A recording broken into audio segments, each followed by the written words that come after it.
So, good evening, good people. Welcome to another 203K Tuesday. I am your host, Aaron, the house person, and this is the place where you come to find out everything you don't know about the 203K loan and learn how you can use the 203K loan to create, build, and sustain generational wealth. So, first and foremost, Happy New Year. All right. Um, However you spent the close of 2020. That's like a cuss word now, right? Don't say 2020. You didn't cuss me, right? But however you spent 2020, the close of it, I really hope that you did it surrounded by love, surrounded by hope, surrounded by joy, because a lot of stuff happened last year. Most of it wasn't good. And unfortunately, the biggest portion of it carried over into 2021, but very hopeful that things will go the right direction for everyone, and that um, we'll be able to rebound from this. Unfortunately, we will have some losses along the way. I know I personally suffered some as well, but we just got to hang in, hang on, and help those along the way. So, again, Happy New Year. Very excited to be here. Today, I was really trying to figure out over the break, because I took last week off, spend time to unwind and refresh and all that good stuff. But I was really trying to think of what would be a good opener for the first episode of the year, right? First episode of 2021. And, it took a little bit of thinking, but I started thinking, okay, we gotta think about foundation, right? Um, those tall skyscrapers that we see. The taller the skyscraper, the deeper they had to dig to lay the foundation to support that skyscraper. So I was thinking we need to lay down some foundation, right? Some things that will allow you to be able to scale yourself up as high as you want to go. But in order to do that, you got to make sure your foundation is strong. And you want to be as prepared as possible, because you may say the sky is not the limit. You may want to just take off. But if you don't have that solid foundation, as things happen, right?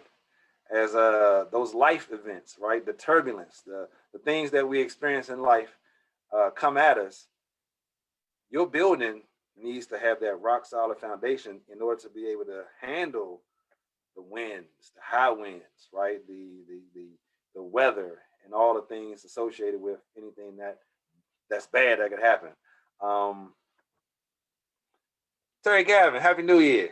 I finally got it working where I could see the people chiming in. So for those of you who are watching live on Facebook, I can actually see you now. Got a little better than I was when I was doing this in that year that we won't talk about.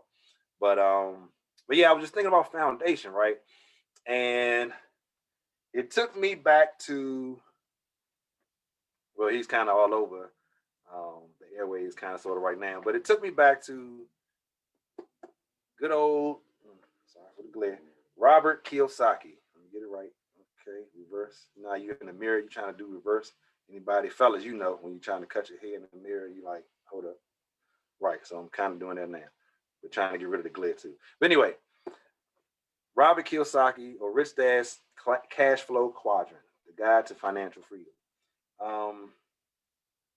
This was, for me, a very critical book. It actually opened up my mind to things that I hadn't thought about before. It gave me a very different perspective on how I view income, how I view various aspects of work, right, and business.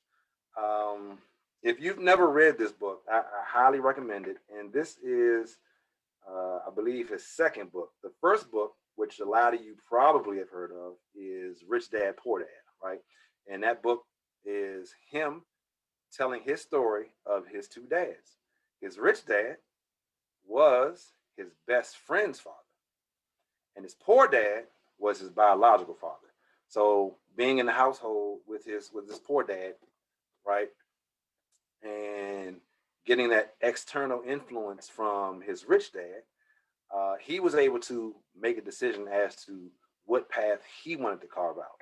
Oftentimes in life, we kind of only have one perspective, one point of view, and not saying that it's a bad point of view, but it's a monolithic one. It's solo, right? We don't have a well-rounded point of view, which is why as they say, your network is your net worth. Who you associate yourself with, who are you around? Those people, those are the people who are going to help you grow, or maybe not. What's the other saying? If you hang around 9 broke friends, you're bound to be the 10th one, right? Things of that nature. So yeah, just that solid foundation. And this was one of the things that helped me with my solid foundation. So I wanted to share that with y'all tonight. And then of course, I'm going to show you how you can tie that into investing in, of course, the 203K program, right? Or the 203K loan in general. All right, so let me get to my slides here. Got a nice little slideshow for you guys. I'm excited about it. All right. Nope, he didn't do that right. Hold up. He did not do that correctly.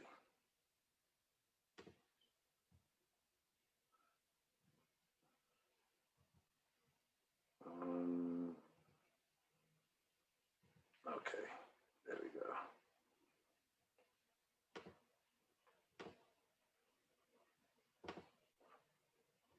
All right. See, I got to bear with me. I'm a work in progress. Don't judge me.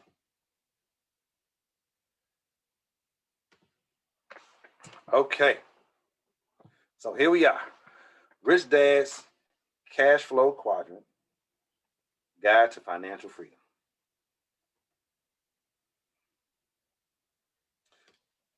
So what is the Cashflow Quadrant?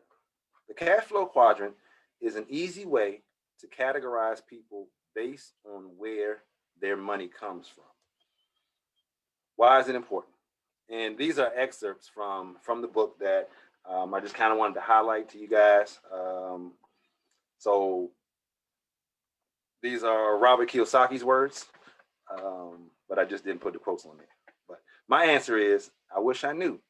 If I could wave a magic wand and your life's path would magically appear, I would. Since I do not have a magic wand, nor can I tell you what to do, the best thing I can do is tell you what I did. And what I did was trust my intuition, my heart, my guts. How does one find their path in life? The Cashflow Quadrant book is important because it's about finding your path in life. As you know, most people are programmed early in life to go to school and get a job, or what I was told, go to school, get a good job, right? School is about finding a job in the E or S quadrant. It seems that our paths in life are not just found in our minds. Our path in life is to find out, it seems that our paths in life are not just found that should be our minds. Our path in life is to find out what is in our hearts. So this is the actual cash flow quadrant. Top left, you see E for employee. Bottom left, S, small business and self-employed. Top right, you have B for big business. I, bottom right, is investor. So employee, you are W-2, right? You work for someone and they pay you a check. Small business, self-employed, you work for yourself. kind of can scale your income based off of you taking on more clients, doing more runs, right? So self-employed would be like your doctors, realtors such as myself, attorneys. Those are your self-employed people. Meaning solo practice people. They don't have anyone working under them. It's just them, right? Business, of course, we know the businesses, the Apples, the Googles, all the big businesses, the various chains, grocery stores, all that good stuff. And then investors. Those are the people the money people. So either employee. Typically, it's going to be people looking for safe and secure job, right? They want to make sure that check that they get is not going to bounce. It is something I can count on every week in order to pay my bills. But not just any check. We want good pay, right? We want to make that money come in and that money be good when it comes in. And also looking for those excellent benefits. I want to make sure that my health care is taken care of. Make sure that I got some insurance, all that good stuff. That's your employee. You're self-employed, right? The people typically who want to be their own boss. They want to do their own thing. I'm tired of working for them. I'm gonna work for myself, right? I can do it better myself, right? Those people who want to basically control their revenue streams. And again, like I said, you can scale up as you need to, because maybe you need to go make a few dollars. Okay, well, if you are prime example, self-employed rather, is Uber driver, Lyft. Those are actually self-employed people, right? They may have a job as well, but when they're operating as that, they're self-employed to a certain degree, but they can scale their income by going out and driving more to get more. They can add a little more control than versus the employee, where you only can get overtime if overtime is available. You can't say, hey, look, I'm going to work more hours to get more money.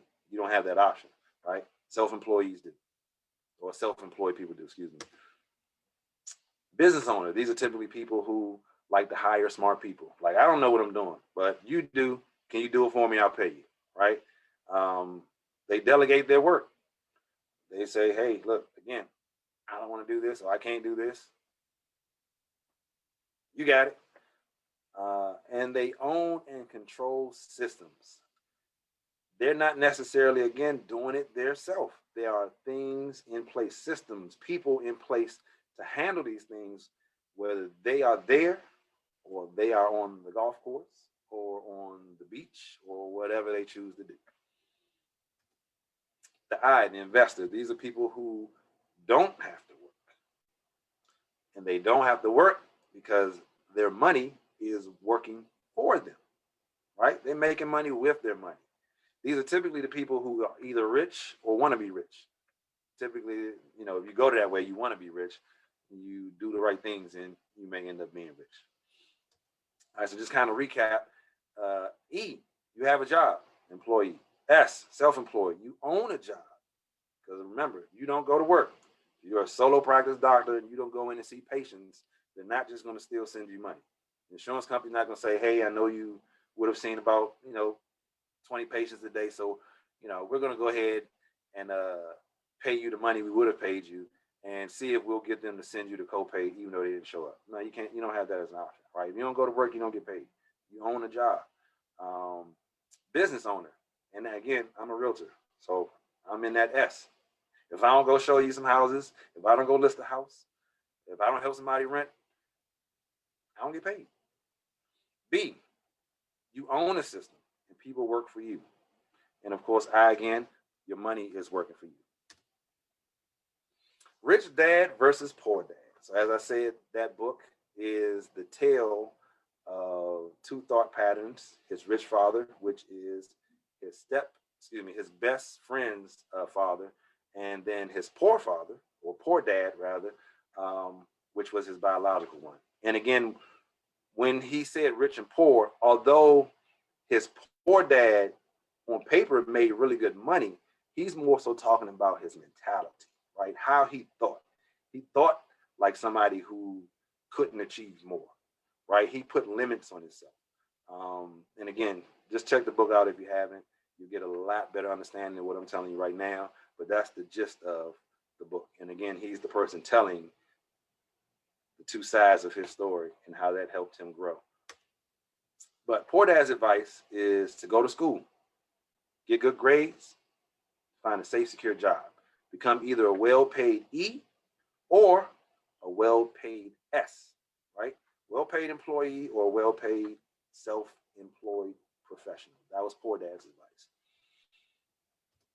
The Rich Dad said, go to school, graduate, build a business, and become a successful investor.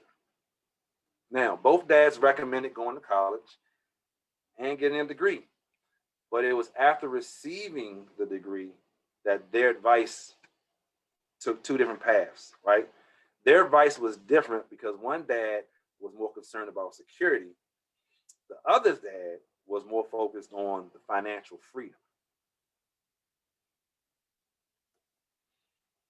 Now, a little extra bonus, right? I think most of us know this, but sometimes you got to beat that horse past where you need to beat it, right? The rich don't pay a lot in income taxes, right? Because they don't earn their money as employees. Oftentimes,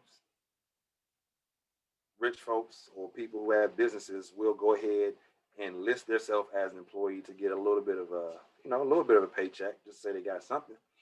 But they get everything, or the majority of everything, through their business. So they technically don't really need personal income if they're able to leverage their business to get what they need, i.e., I lease the car through my business, i.e., my business pays for me to live in certain places. It pays for me to eat. It pays for me to travel. So do you really need personal income? Not really. And because of that, because of the lack of real personal income, they don't really pay personal income taxes. Now, keep this in mind. I am not a CPA, nor do I play one on TV. However, this is pretty much how it is. If you're on the right side of the quadrant, left side of the quadrant, you have very few tax advantages. The right side, you have many tax advantages.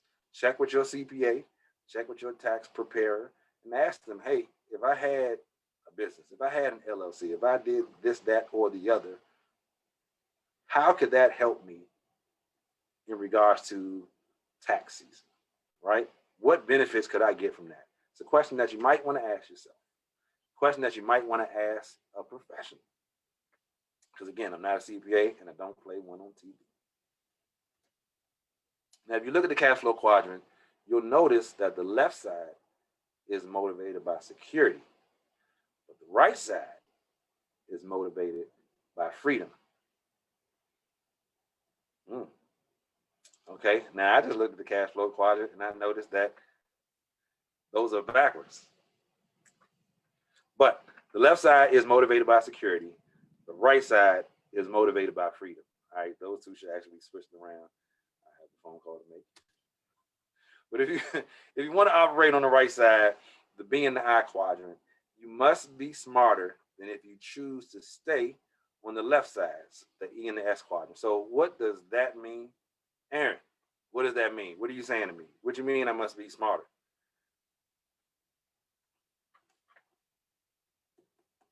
You got to be smarter. So if you've never read this book, reading it will make you smarter. If you've never read Rich Dad, Poor Dad, reading it will make you smarter. Here's another one. Sorry to get up, but off topic, not on subject, but it is. The 4-Hour Work Week. Can you see it? Got a glare. Let me back it up. Tim Ferriss. There we go. We can see it a little bit. The 4-Hour Work Week. This book is about systems. It's about shifting your mind to where you can be like him. Can you see him in a hammock on the beach between two trees, working 4 hours a week, but still getting at least equal results, if not better, than what you're already getting. But yes, you got to educate yourself. And we're in the information age. So there's no excuse for you not knowing something, where you can go to Google and see what pops up. Now, granted, everything you find is not going to be accurate information, but that's where the work comes in. You got to sift through it. And if you go to 20 different sites and you see 3 things that all 20 of them talk about, the chances are at least you know those 3 things are rock solid, because each one of those people decided to highlight those 3 things, right? But yeah, you got to be smarter on the right side than the left side. And that means you got to put some work in. And it doesn't necessarily mean it's going to be strenuous, hard, but you got to put the work in. You got to be consistent with it. To be a B or an I, you must be able to control the direction of your cash flow. What does that mean? It means you need to be able to control the direction of your cash flow. That's exactly what it means. You got to be able to make more money come in than money going out. You have to be in complete control of that. Cash flow. Cash flow is the total amount of money being transferred into and out of a business, especially affecting its liquidity. And liquidity is the availability of liquid assets to market or company, to a market or company, excuse me. So basically, the cash. How much cash do you have? What do you have? What's your cash flow? What do you have after you pay all your expenses? Do you have money left at the end of the month, or do you have bills left at the end of the money?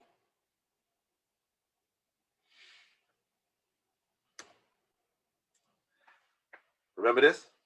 Anyone? Can you see it? Anyone? No? Nobody? No?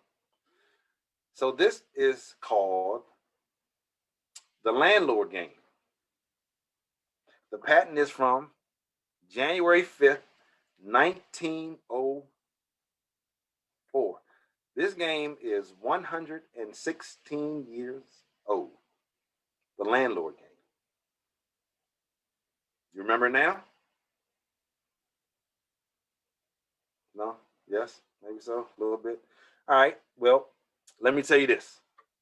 You played this game before, but not in this version. You played the later version, which we all call Monopoly.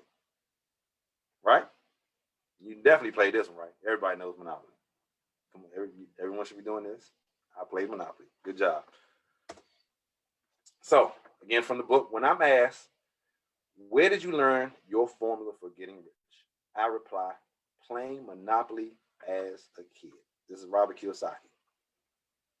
Some people think I'm kidding and wait for the punchline, but it is no joke.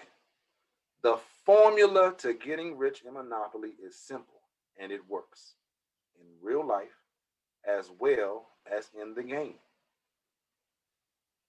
I'm going to read that again.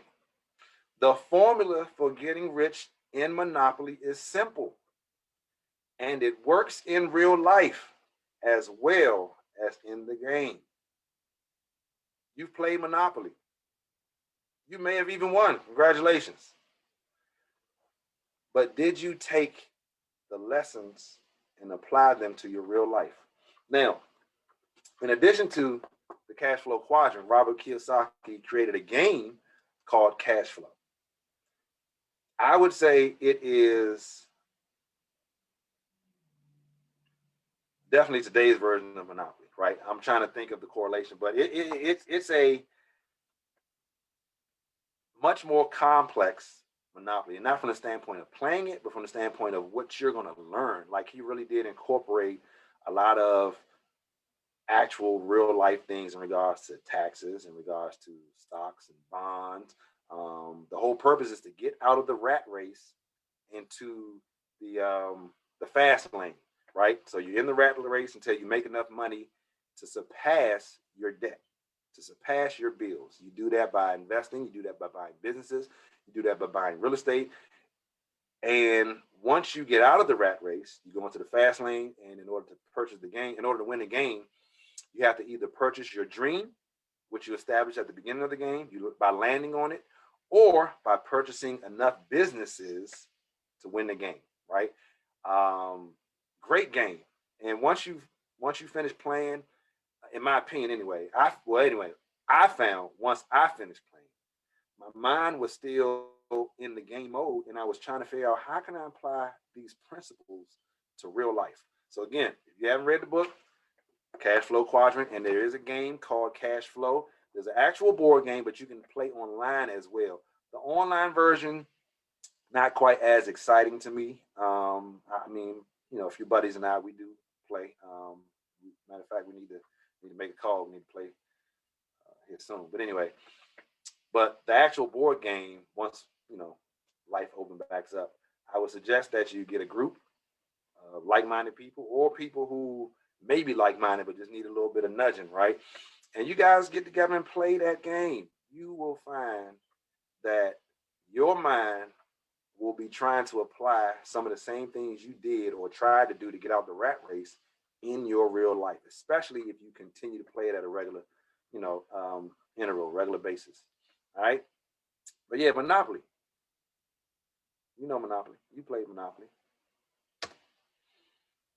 And the way to win Monopoly is to have the most money at the end of the game, but you do that by buying property and getting those 4 green houses and trading them in for that 1 red hotel, right? Y'all know y'all played Monopoly. You probably was really pressed to win. You was pressed to get Boardwalk and Park Place. You wanted the high rich place so you can get the high rich rent. But guess what? What Monopoly taught us that every place on there had value, right? Some people was like, nah, I'm going straight for Baltic. I'm going straight for as soon as you turn gold. Those ones right, the purple, I want those right there because you're going to landlord it every time you get that payday. And I know when you come around gold, chances are you're going to have money to give to me, right? So whatever your strategy is, that game, I mean, you may be thinking right now, like, you know what? He's right.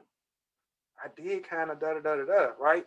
That game really can open up your mind on a basic level to real estate investing because you're buying property. You're developing that because that's raw land. You're developing that property when you put those houses on there, that 1 house, that 2 house, that 3rd, that 4th, and then you knocked it all down for better use, for a better use situation, and put up a red hotel. That's real life. You ride around, you say, man, I remember it was houses right there. I don't know how they put that big building where those 4 little houses were, but they did it, right? You've been doing that when you play Monopoly. You're not new to this. You just haven't applied it to your real life. You may recall that the secret to wealth when playing Monopoly is simply to buy 4 green houses and then trade up for a large red hotel. That's all it takes. Buy 4 green houses and then trade up for a large red hotel.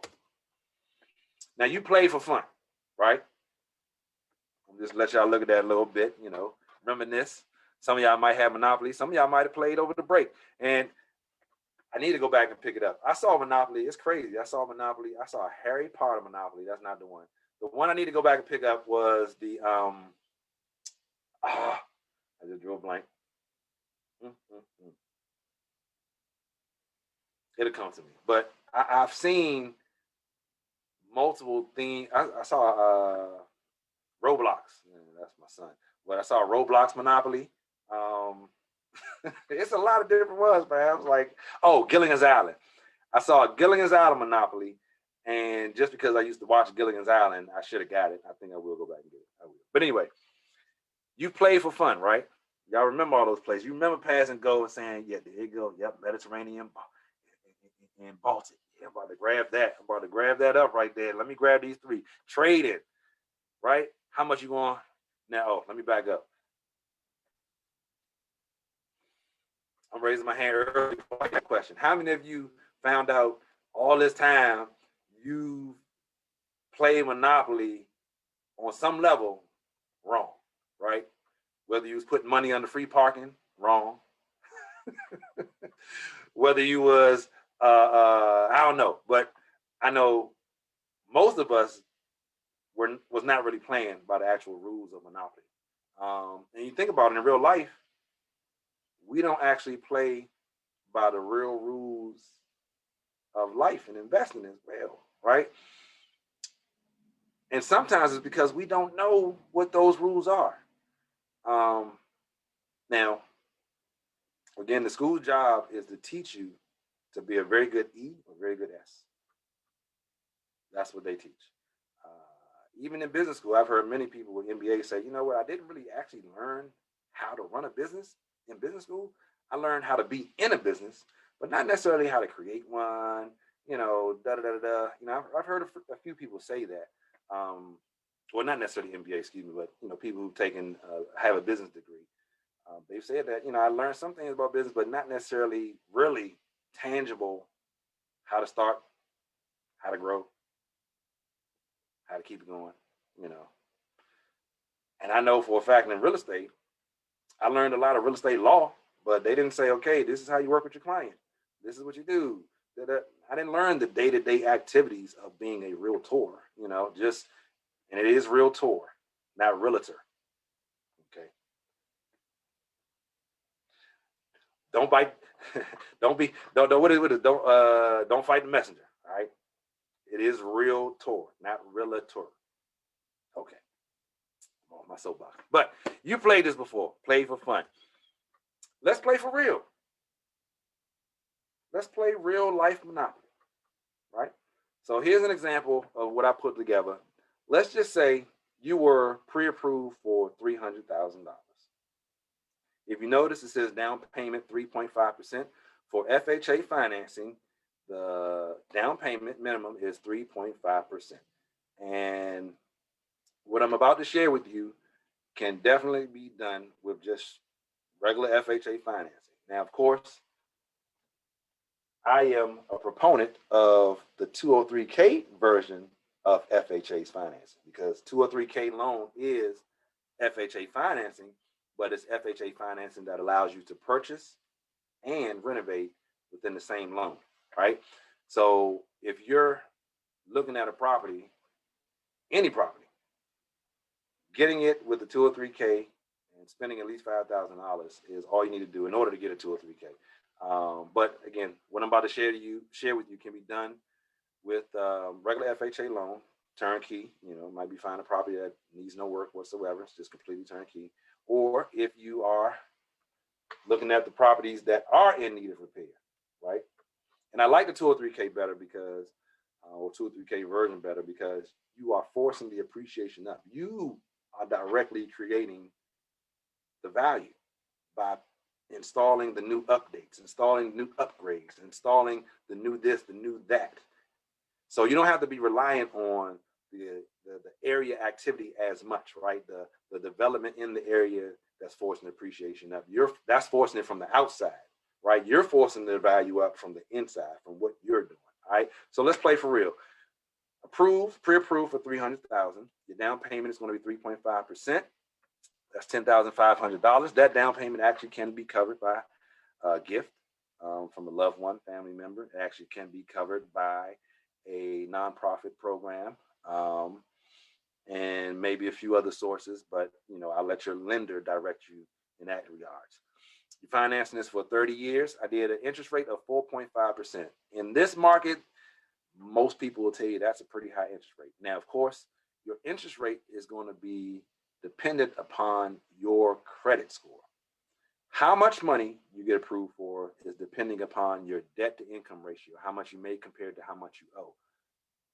The amount of money they charge you, the percentage that they charge you on the money they lend you, is because of your credit score. Your credit score is higher, you get a lower interest rate. Your credit score is lower, you get higher interest rate or don't get approved at all. All right. So in this particular case, I threw in taxes of home insurance of $150 per month and property taxes of $275 per month. So I just kind of grabbed those numbers out of the sky. Those will vary depending on where you purchase your home. So, you know, that's going to adjust. But in this particular situation, the monthly payment on $300,000 with those taxes, that insurance, is going to be $1,891 per month. Now, you got a couple of options. Option A, because again, with the FHA financing, whether it be FHA regular or 203K, you are eligible to purchase a 1, a 2, a 3, or 4 property, up to 4 units. So you got to ask yourself, which option looks better to me? Option A, single family that you purchased to live in. It's costing you $1,891 per month for your mortgage. The house is not making you any money. So your cash flow, and that actually should be negative. I apologize. Your cash flow is actually negative 1,000. I'm about to change that because that's just bothering me. I'm sorry, y'all. Your cash flow is negative $1,891. That's the money that's coming out of your pocket per month to pay for this house. Now, if you get a multifamily, right? Let's call it 4-unit avenue. And let's just say there's 2 bedrooms, 2-bedroom units. These numbers that I pulled up here, these are what housing will pay, what the fair market rent for HUD in Baltimore. And so for a 2-unit, Baltimore will pay $1,384. So excuse me, housing will pay in the Baltimore area $1,384. And the reason I picked Baltimore for this example is because I live in the Prince George's County area, which is surrounding DC, Washington DC, and you'd be pretty hard pressed to find a multifamily in this area for $300,000. If you do, yeah, you'd be pretty hard pressed to find it. The market's crazy. I'm not gonna say you won't find it, but you'd be pretty hard pressed to find a single or a multifamily home for $300,000 in Washington D.C. You ain't gonna find it. I'm just gonna go ahead and say that. And Prince George's County, you'd be pretty hard pressed. So I said, let me go up to an area where you will find a multi-unit for $300,000. But you bought a single family, you're paying $1,891, no money coming in, cash flow is negative $1,891. You buy a multifamily with 1 tenant, right? Meaning, and when I say with 1 tenant, with a multifamily, so you're gonna have a duplex, right? So with a duplex, that means you're in 1 unit, your tenant's in the other unit. All right, so it's a 2-unit, you got 1 tenant. Your tenant is paying you $1,384. In this scenario, when you do the math, your cash flow is now, instead of a negative $1,891, it's a negative, I'm gonna do the math, 400, no, 5, carry the 1, 7, $407. Did I do that right? 7 up, yes. $407. No, $507, excuse me. Is a negative $507 because you only got 1 tenant. Now, if you decided, you know what, let me get a triplex, right? 3 units. Now you got you and 2 tenants. Those 2 tenants are now paying you a total of $2,768. So you take away your $1,891, and I'm gonna just round it up to 2,000 to make the math easy for me. I'm gonna just round it up. Now your cash flow is looking at $768 per month. Is that a lot of money? Maybe. Might not be to you. Might be a whole lot of money to somebody else. But here's the other thing you got to remember. In this unit that you are living in, if you were living somewhere else, the money you were paying that other location, you are no longer paying. So in actuality, let's go back to the 1 tenant where your cash flow was negative 500. If you were somewhere else and you decided to move into the duplex, right? Whether it be you were renting your own place, whether it be you owned a home and you decided to sell it and go with the duplex option to just, live rent-free or very close to it. In that option where you move, say you were paying, let's just say for math's sake, $1,000 where you were before, right? And now you move to the duplex. After all of the checks and balances, we said that you were at negative $500 cash flow for that particular property, right? But if you take into consideration the fact that you were paying $1,000 over here, that you're not paying over here now, in actuality, you're up $500. Over here, you were paying $1,000. Over here, you're losing $500. But you take that $1,000 that you was paying and bring it back to this pot. And now you're up $500 compared to where you were before. So you're now up $500 because you're saving $500 per month. In example A, you were spending that $1,000, right? That is something that you gotta also remember, keep in the back of your mind. So let's keep going. Maybe you decide to get a fourplex. So it's you, one tenant, two tenant, three tenants. It's four of y'all. You have three tenants. Those three tenants are now paying you $4,142 per month to go towards the debt of $2,000. That's right, we rounded. So now in this scenario, your cash flow has just increased to $2,100 and some change per month. Now, is that a lot of money? Might be. Might be to you, might not be. I don't know. But what I can tell you is that amount of money can change a life. It can change your life. It can change multiple lives. But I'll keep going. I'll keep going. Let's say you're not living in the building whatsoever. Let's say you have all 4 units rented. Now, keep in mind with FHA, you can buy up to a 4 unit, all right? By law, you're supposed to stay in one of those 4 units for 12 months, a whole year. Can I do it? Can I make it a year? Now, whether you choose to do that or not is your business. What Tabitha said, that's my business, right? That's your business. You can leave that unit vacant and rent the other ones. But then after 12 months, you know you have the availability with no worries of anything else, right? No stress, no worrying about anybody coming to get you, which again, you don't have to worry about that anyway, but no worries of that. After 12 months, you can now rent all 4 units. And in this scenario, all 4 units are getting you $5,516. Let's just say it's $5,050. Subtract the $2,000. Now you have $3,500 cash flow per month. Now, you might be saying, well, Aaron, what about right now? There's a whole lot of people not paying rent. I'm one of them, right? Yes, that is a part of the scenario. That is a part of the situation. That is something that could very well happen. But guess what? There's also some people right now who's saying, yeah, all you people who was looking down on those vouchers, all you people who didn't like subsidized tenancies and rents, mine come on the 1st. If the 1st on the Sunday, it's hitting on the 2nd. I'm not having the same issues you're having. So again, it's about educating your mind. There are options out here. There are ways where you can set things up to shield yourself.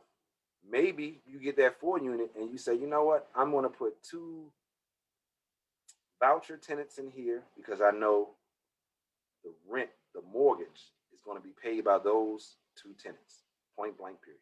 And then maybe I'll put 2 market tenants in here because now that I know that my foundation is solid because I got mailbox money coming in every 1st of the month, right? That's going to cover my mortgage. Now I can kind of play around with the other 2 units. I can go full retail. I can even maybe charge a little more because I decided to rent the upper units and you got the views, whatever the situation may be, right? But just know that this is an option for you. If I don't let you know anything else, if I don't get that across or anything else across to you, I want you to know that this is an option. And really in life, we want options. We want favorable options for us. And this is available for you if you choose to select. So you got option A, where your primary residence is a liability, not an asset. And that's another thing I learned in Rich Dad Poor Dad. Your house is not your asset. We believe so. It can be an asset. But your house that you're living in and you are paying the bill on is not your asset until you sell it and actually realize some gains, right? Or until you tap into the equity and get you a line of credit. But keep in mind, even with that, you got to pay it back. It's a line of credit. All credit you pay back. I mean, unless you file bankruptcy, but I digress. But yeah, you got to pay it back. So you're still not really realizing the money because you got to give it back, right? So it's a liability until it becomes an asset. Now, option B, if that's your primary residence is a duplex, a triplex, a quad. Now, your primary residence is paying you per month. It is an asset, not a liability.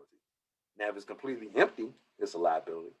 But if you have some paying tenants in there that is paying down your mortgage, building up your equity, helping you with your tax advantages, right? Because on this other side,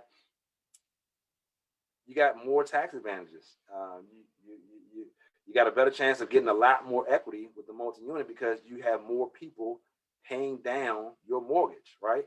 And you got different other leverage options being in the option B category versus option A. So again, these are your options. What you do is completely up to you.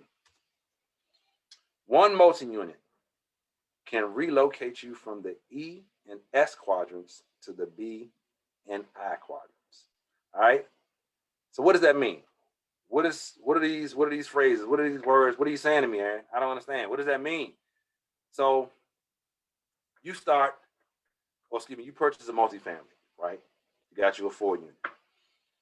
And there's some shared space in that 4-unit, right? Some common areas. Maybe instead of hiring somebody, or maybe instead of you doing it, maybe instead of hiring somebody to do it, right? Maybe you form a company. You form an LLC, a cleaning company. And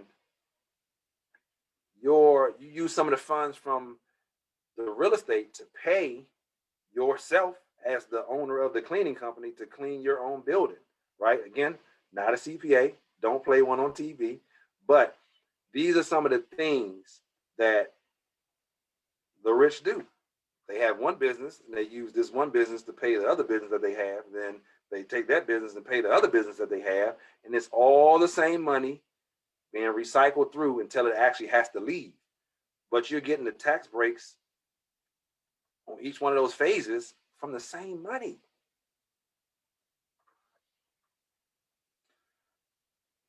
From the same money. Maybe you always wanted to start a landscaping company. Maybe you didn't. But you have an opportunity to because your grass needs to be cut. Your tenant not trying to do it. So you start you a landscaping company and you are your first client, right? You pay yourself to cut your grass, or you pay yourself to cut your grass or pay your business to cut your grass, but your business goes to pay somebody else to actually do the work, right? But now your new landscaping business is showing revenue from that one contract. Maybe that one contract can help you go get other contracts. I'm just saying, folks, there is no box to think outside of, all right? There is no box. Just think. It's no box. And research. Get other people's thoughts. We do not have to rely on our thoughts alone. Go get outside help. It's perfectly okay. In school, they teach you that, or they taught you that. Whether you do it or not is completely up to you. If you have a question, they say, what? Raise your hand. I got a question. Raise your hand if you got a question. Google it. Get a book. Like, go. It's here, y'all. It's here. All right. Maybe you get to start a property management company. You own that real estate, and maybe you start a property management company, and again, your house is paying the property management company that you always wanted to start. Now you got a client. Now when you go to that next person and they say, well, how many people you working with? You don't say, I don't have any. You be my first. You say, oh, I got a client. We're rocking strong. Whatever, right? Even though you are your client. On paper, they don't know that. They see blah, blah, blah. That's the business. That's the B side. That's how that multi-unit can help you get to the B side. And that's not even talking about the multi-unit itself, right? Now, if you're doing it the FHA route, you can't put it in a business name. But, at some point in time, you can put that in your business name. That's an option. The investment side. Now, we just talked about the cash flow you were getting. You were getting about, what, $3,500 per month in a four unit, a duplex, a quad. That situation, you can get about $3,500 a month, right? You can use that cash flow to invest in other vehicles. Maybe you say, you know what, now that I got a little more loose money, little money that I can actually afford to lose, maybe I'll go ahead and start dibbling and dabbling in the stocks and bonds and things of that nature now. I thought about it, but hey, Sonny, what's up, cuz? I thought about it, but I ain't really had the money. So, I'm not really messing with no stocks. I know they talk about a lot of rich people in stocks, and that's where they get a lot of their money from. Whatever, right? Now you got extra cash flow, money to blow. I don't advise that, but you can afford to lose a couple dollars now because next month I got another $3,500 coming, or at least I should, right? I'm expecting another $3,500. I'm expecting something else outside of my personal paycheck. Now I can go and invest that money. Maybe use that cash flow to buy another property. Snowball effect. Use one to get one. Right? Maybe you really put on your suit and tie, your big boy pants, or, well, I don't want to say big girl pants. I guess that wouldn't be cool. I don't know. Sorry. But, you're manning up. You're saying it with your chest, right? Maybe you decide, I'm going to be the bank. For those of you who are not in the investment world, as far as real estate investment, you may have never heard of a hard money lender, right? You probably have heard of a loan shark, various movies. Now, in no way am I saying a hard money lender is a loan shark, but that is probably the closest correlation to give you if you've never heard of a hard money lender. But basically, these are private lenders who will lend their money or money they have access to other people who are looking to buy and flip houses and things of that nature. They charge a little more, but they are the bank. And oftentimes, these hard money lenders were previous investors who got to the point where they're like, I'm tired of doing the actual flipping aspect of things. I'm just going to lend my money out for a fee.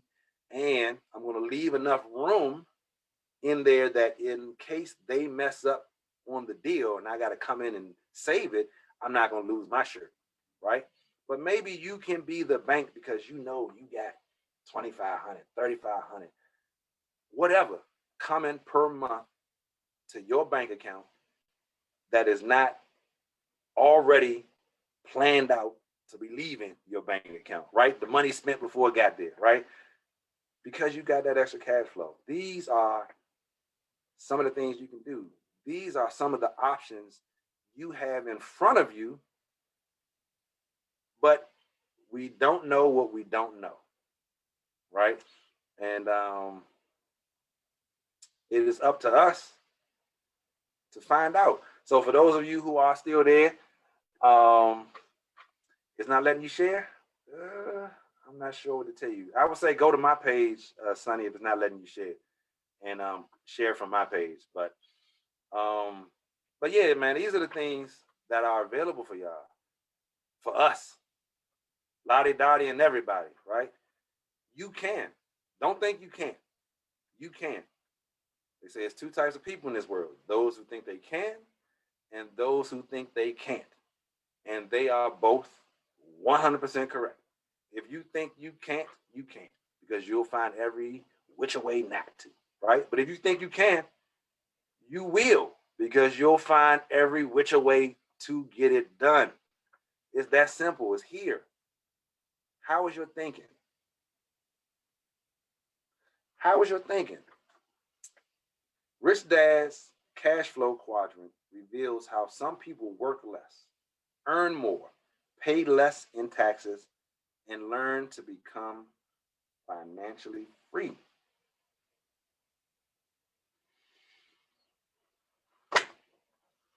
We got to level up, y'all. 2021. We got to level up. Even if you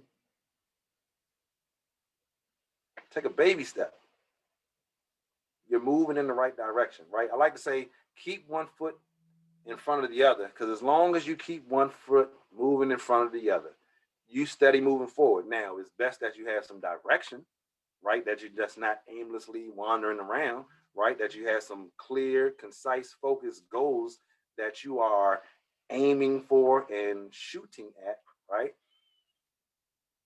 But you gotta stay moving forward. If you have the goals and don't move, doesn't matter. If you move and don't have the goals, it matters, but not as much, because you could be moving in circles. So now you're wasting your time, wasting your effort, right? What do I have to do to move from the left side, the E and S side of the cash flow quadrant, to the right side, the B and the I side? My response is, it's not what you have to do that needs to change. It's not what you have to do that needs to change. It's first how you think that needs to change. In other words, it's who you have to be in order to do what needs to be done. It's what you think that needs to change. All right? Life really is a game of Monopoly for people on the right side of the cash flow quadrant. Sure, there is winning and losing, but that's just part of the game.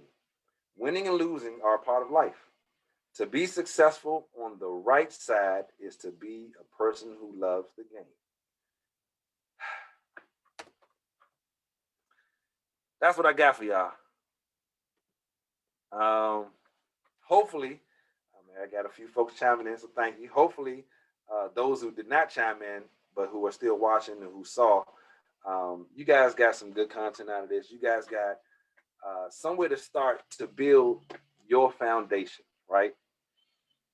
Because again, those tall structures we see, the taller they are, the deeper they dig to build that foundation. And if you are really trying to scale your life up, if you are really trying to do some things that you haven't done prior to now, you've got to have a solid foundation. You got to surround yourself with solid people, people who are where you want to be, right? People who are smarter than you. They say if you're the smartest person in the room, you need to change rooms and change rooms quickly.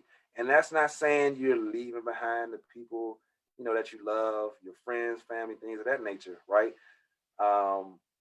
But that is saying you're expanding your network.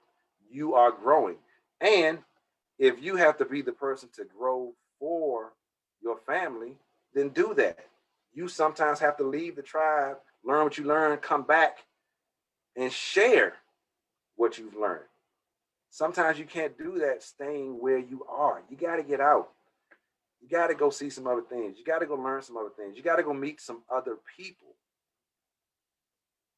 Now, if you are someone who is looking to get an ugly piece of property and make it pretty again, you are in the right place.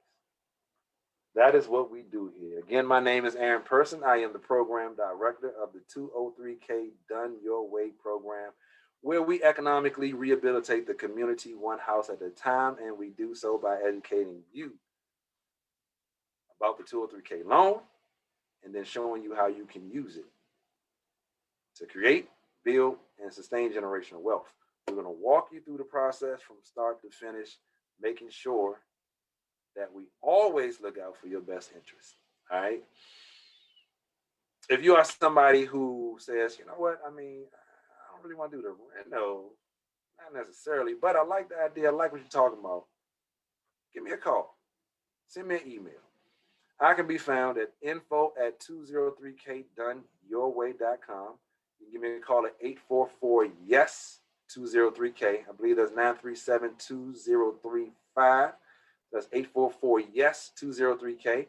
info@203kdoneyourway.com. I'm an open book. I'm here to share, to help, to guide you, and get you to meet the goals that you set for yourself. All right. Looking forward to hearing from y'all. Looking forward to hearing the stories about you guys building, growing for this year. And again, anything I can do to assist you with that, I am here to assist you. And I'll leave you with this. Start. Not today, right now, right? A lot of times we say, oh, I'm gonna get started. I'm gonna do it. I'm gonna do it. I'm gonna do it today. And next thing you know, it's tomorrow. Just do it right now. Have you started your LLC this year? Why not? Do it now. Why wait? That's all I got for y'all for today. Go ahead and start building that foundation. The rest of this week, the rest of this month, the rest of this year. Remember, solid foundation in order for you to be able to build the life that you want on that foundation. So I'm real excited about this year. Thank y'all for being here.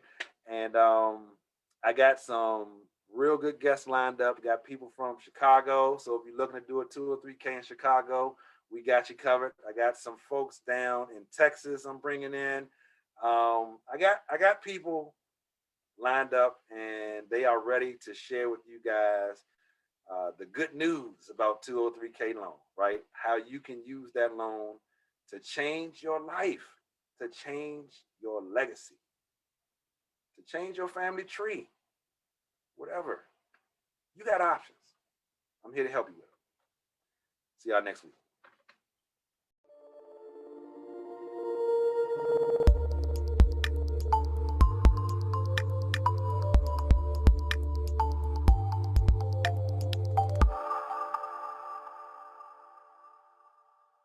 Be sure to like, subscribe, share, and ring that bell.